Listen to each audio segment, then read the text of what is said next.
Well, we got over the 500 mark, and I appreciate each and every one of you for subscribing. Here's a little bit of stream of consciousness for you. After I did the developer interview for the Wayward Realms with Michael and Victor and my esteemed gentleman co-host Variax, I got a lot of comments asking me why I would call the interview the Skyrim Killer question mark. And I wanted to sort of explain myself because I would like to know, what does it take to kill a Skyrim? Well, firstly, the answer for the why would I name it something so clickbaity is traction in the algorithm. I'm a small channel. Thank you very much for making me a little bit larger over this weekend, but I still need all the help I can get. And the Skyrim Killer remark drove a lot of engagement in the algorithm, drove a lot of click through, and has actually driven me up past that 500 mark and enabled me to try and monetize this channel, which means I can give you more of the content you've subscribed for. So again, my thanks. But it did get me thinking, why do we need a Skyrim killer if such a thing is to be found? Because everyone sort of thought, oh, he must not like Skyrim, he must not like the Elder Scrolls because he is making unfavorable comparisons between the upcoming Wayward Realms and the already released Elder Scrolls games. Now, I will tell you right now that my favorite game of all time is, well, Pokemon Gold version, but my second favorite game of all time is probably the Elder Scrolls 4 Oblivion. I've streamed the Elder Scrolls 3 Morrowind on this channel before. I've got an Oblivion video up where I get absolutely destroyed by a load of Daedra because I was over-leveled for the quest in Kvatch, and I have got a lot of hours within Skyrim, which is what you can see here. This is actually cinematics on YouTube. It's just all the Skyrim trailers put together. But why would we want to kill Skyrim? Firstly, I want to say, first and foremost, that I find Skyrim to be an excellent action adventure game. I would struggle to call it an RPG personally. It has elements of role playing within it. Oblivion itself is more of an RPG due to its statistical formulations with attributes feeding into skills. However, it too struggles with being an RPG formally because it lacks that role playing experience. Morrowind was slightly better. It had the ability to role play a little bit more, but I think that's because the hyperlink conversational system actually invited the player to create their own ways of speaking to the NPCs. Daggerfall, I think, was the last true role playing Elder Scrolls game, having played quite a bit of that recently. And that's because you are you need to buy into that game in its entirety because of how old it is. Its very structure requires someone to use their imagination to fully step into its world. It's quite funny, really, that the more analogous a 3D space on your screen gets to real life, the more work it has to do in order for you to buy into the character you are playing. In fact, something that I brought up with Variax, Michael, and Victor in that interview quite often was how a lot of the Skyrim playthroughs that we're all used to sort of devolve into the mage stealth archer build. Sometimes not even the mage. The stealth archer thing is a meme. You really have to prevent yourself from drifting into that ultimately optimal style of play.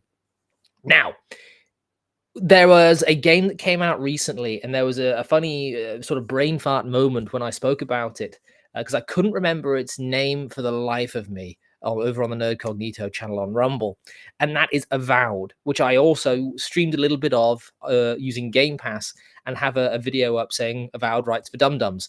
Avowed was not, in my opinion, a good successor to the Elder Scrolls, and it was definitely not a Skyrim killer as it was. Some people advertised it to be, and I think with Obsidian's chops behind it, people expected more. Now, that is, I think, where this objection to the term Skyrim killer comes from. The fact that Avowed came out and it did not function as a Skyrim killer. Whereas now we have the Fall of Avalon, the Tainted Grail, the Fall of Avalon, which I actually have in my background now because I was playing before I decided to make this video, which is doing a much better job of being a Skyrim successor.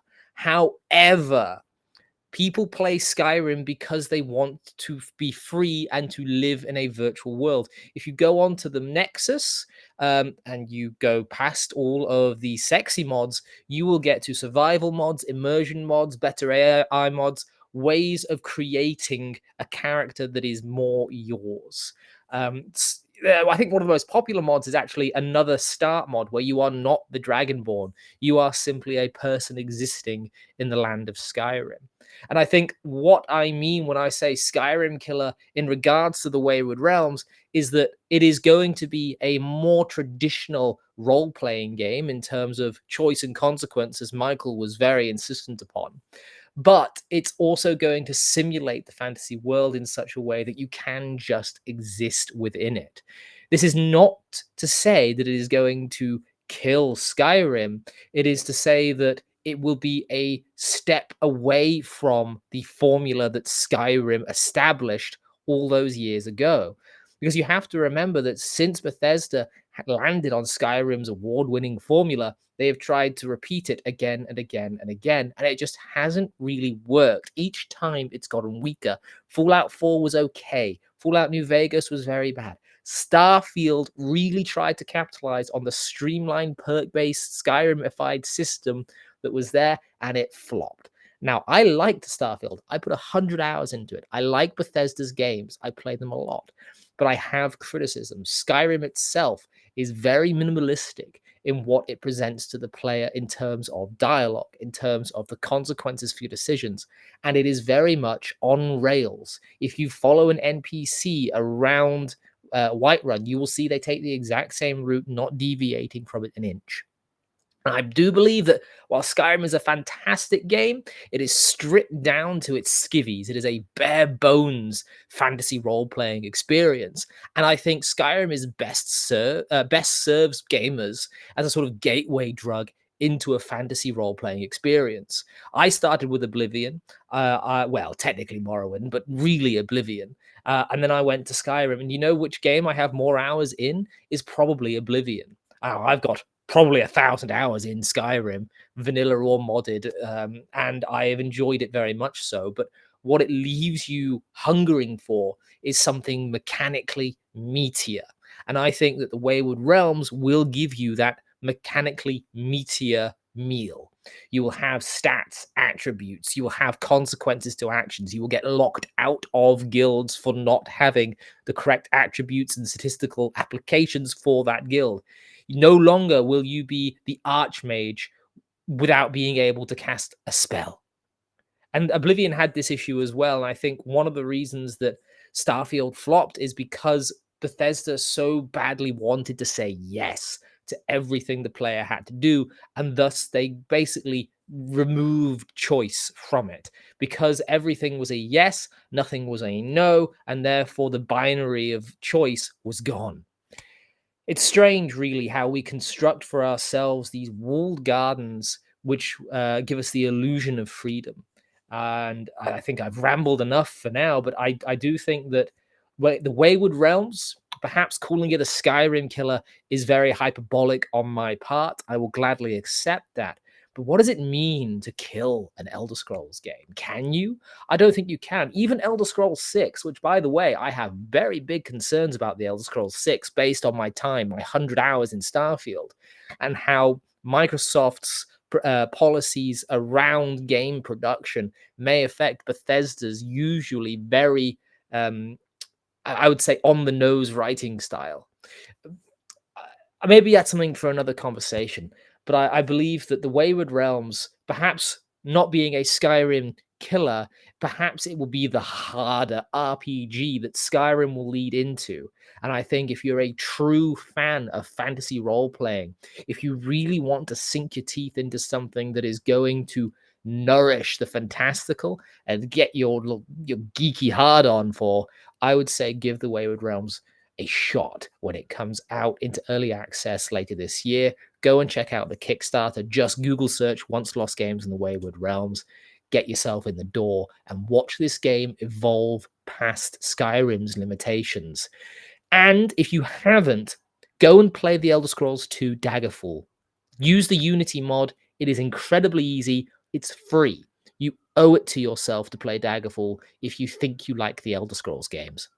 Because you will see then how much was stripped away from Daggerfall to Morrowind, from Morrowind to Oblivion, from Oblivion to Skyrim. And good God, who knows what they're going to strip away from Skyrim to the Elder Scrolls 6. Anyway, let's leave it there. If you think I have a point, do let me know. But here is a question. The Elder Scrolls 6 trailer was released nearly 10 years ago at this point. Why don't you go ahead and leave me a comment as to where you think the Elder Scrolls 6 will take place? If they're going to follow their pattern, it's going to be provincial. But I think if they really want to do something incredible, they will give us Daggerfall again.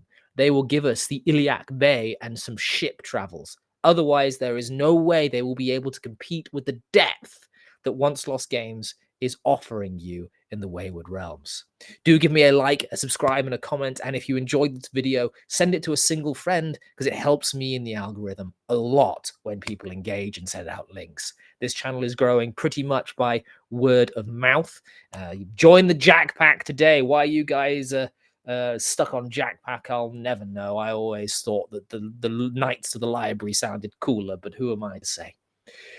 Have a good one.